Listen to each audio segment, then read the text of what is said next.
سارا واقعہ تو مسجد اقصی کے گرد گھومتا ہے۔ سبحان الذی اسری بعبدہ لیلا من المسجد الحرام الی المسجد الاقصی۔ حضور نے معراج کی رات مسجد اقصی میں نماز پڑھائی تھی، اور ایک بار پھر سے طیبہ سے فلسطین میں آ، راستہ دیکھتی ہے پھر مسجد اقصی تیرا۔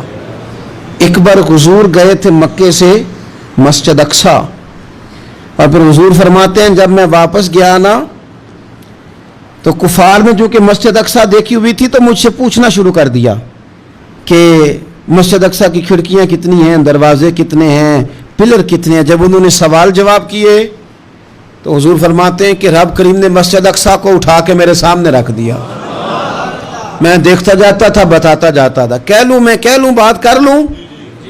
ایک دفعہ حضور مکے سے مسجد اقصی آئے، اور ایک دفعہ مسجد اقصی میرے نبی کی زیارت کے لیے مکے گئی، حضور کی زیارت کے لیے مکہ شریف گئی۔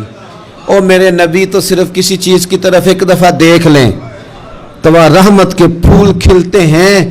مسجد اقصی کی طرف منہ کر کے 17 مہینے میرے نبی نے نماز پڑھی ہے۔ مسلمانوں پتہ ہی کوئی نہیں، ہماری خبریں ہی اور ہیں، ہمارا درد ہی اور ہے، ہمیں پتہ ہی نہیں بم کہاں برس رہے ہیں، ہمیں یہ خبر ہی نہیں۔ اور میں اس دور میں تقریریں کر رہا ہوں جہاں سوتوں کو جگانا نہیں پڑتا، جاگتوں کو جگانا پڑتا ہے۔ سیانے لوگوں کو سمجھانا ہمارے ذمہ لگ گیا، کیا کریں؟ اس قوم کو سکھانا پڑتا ہے جسے پتہ سارا ہے، لیکن جان بوجھ کے آنکھیں ہماری بند ہیں۔ یہ مولوی کو بات کرتا تو لوگ کہتے دیکھو مولوی گالی دیتا ہے، لیکن اگر قائد اعظم محمد علی جناح کہے کہ اسرائیل امریکہ کی ناجائز اولاد ہے تو پھر تو تمہیں ہضم کر لینا چاہیے نا، پھر تو لبرل کو بھی ہضم ہونا چاہیے نا کہ قائد اعظم نے کہا ہے، اور اس ناجائز بچے کو تم نے اتنی طاقتیں دے دی کہ وہ مسلمانوں کے قبلہ اول میں نماز پڑھنے والوں کو بھی نہ بخشے۔ کہاں گئی تمہاری وہ انسانی حقوق کی بڑی بڑی تنظیمیں، کدھر گئی؟ اور میرا پاکستانی میڈیا سے بھی سوال ہے، مسجد اقصی کی توہین ہو گئی تو پھر طوفان کیوں نہیں اٹھا؟ ٹاک شو کیوں نہیں ہوئے؟ بحثیں کیوں نہیں ہوئی؟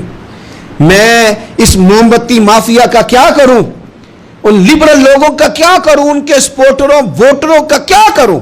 ان سیاسی جماعتوں کے کارکنوں کو کیا نام دوں کہ جو فضول بحثوں میں تو وقت ضائع کرتے ہیں، اور وہ مسجد اقصی جس کے بارے میں میرے نبی پاک صلی اللہ علیہ وسلم سے ایک صحابیہ نے پوچھا تھا، یا رسول اللہ مسجد اقصی میں نماز پڑھنا کتنا کو بہتر ہے باقی نمازوں کے مقابلے میں؟ تو حضور نے فرمایا 1000 گنا بہتر ہے۔